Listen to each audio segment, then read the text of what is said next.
বলছে না, আমি তো বলছি যে আমার বাড়ি নেই, ঘর নেই, কিছু নেই, একটা ভাঙা বাড়ি, সেটাও দেখো। যাদের আছে ডবল করে তারা ঢুকে যাচ্ছে। কেন? কিসের জন্য? আমরা তো একটু চাচ্ছি আমাদেরকে দেখ, আমরা কিছুই পাবো না।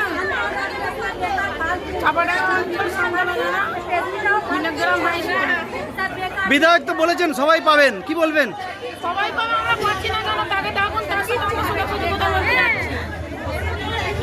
তার সাথে সোজাসুজি কথা বলতে যাচ্ছি, তাকে নিয়ে আসি। এরকম করে রয়েছে, আসা যায় না। বাড়িও তো অনেক কিছু। বিনগ্রাম হাই স্কুলে বাড়ি বিচারে যেন আমাদের কিছু নেই, আমরা আর করতে পারি এরকম। ইনকাম ট্যাক্স দেন কিনা? আমরা ইনকাম ট্যাক্স দিই না, ঠিক আছে? আমাদের সরকারি চাকরি আছে কিনা? আমাদের সরকারি চাকরি নেই। তাহলে আমাদের বাদ কেন? ভেতরে গেলেন, কি বললো? ভেতরে গেলেন বলছে আমরা কিছু জানি না, বলছে এখানে কিছু বললে হবে না। কোথায় বলবো আমরা? ভিডিও ছাড়া কোথায় আসবো? মুখ্যমন্ত্রীর সামনে, বাড়ির সামনে যে বসে থাকবো? বলুন, মুখ্যমন্ত্রীর বাড়ির সামনে যাবো আমরা? কেন? ওখানেও তো যেতে দেবে না, পুলিশ লাঠি সোটা নিয়ে তাড়াবে। তাহলে ভিডিও সামনেই তো আমাকে বলতে হবে। এখন কি চাইছেন? আমাদের অ্যাপ্রুভ করুন, আমাদের অ্যাপ্রুভ করুন।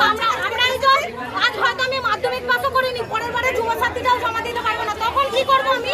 এটাও যাবে, ওটাও যাবে, সবই চলে যাচ্ছে। আপনার নাম? মৌটুসি মাঝি, বাড়ি কেটেরা। ধন্যবাদ। কোন পঞ্চায়েত? হ্যাঁ, কোন পঞ্চায়েত? কেশব চন্দন পঞ্চায়েত। এরকম সমস্যা আমরা বারবার আসতে পারছি না। 2 মাস থেকে 3 মাস অপেক্ষা হয়ে গেল। কেন? বাড়িতে তো টেনশন একটা, হাটফেল করে যাবো দেবে। ওষুধ খাই, আমি আজকে ওষুধ খেতে পারছি না, আমার অবস্থা খুবই খারাপ। আমি কি করব? নিজে মরবো না বাঁচবো কিছুই বুঝতে পারছি না। আমি চাইছি সবার মুখে হাসি ফুটুক। আমি আজকে 4 মাস ওষুধ খেতে পারিনি। আমি চাইছি আমাদেরকে এটা দিয়ে আমাদেরকে নিশ্চিন্ত করা হোক, সবাই ভালো থাকুক, আমার এটাই কামনা। এখন কি জানালেন ওনারা?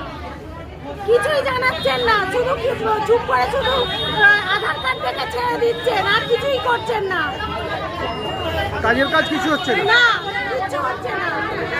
আপনার নাম ম্যাডাম? আমার নাম ইন্দ্রাণী দাস। আপনার উজ্জ্বল ভবিষ্যতের একমাত্র দিশারি জ্যোতিষ জগতে অদ্বিতীয় ডক্টর অঞ্জন শাস্ত্রী। দেখুন জ্যোতিষ অঙ্গনে অঞ্জন প্রতি রবিবার ঠিক রাত 12টায় শুধুমাত্র TV9 বাংলায়।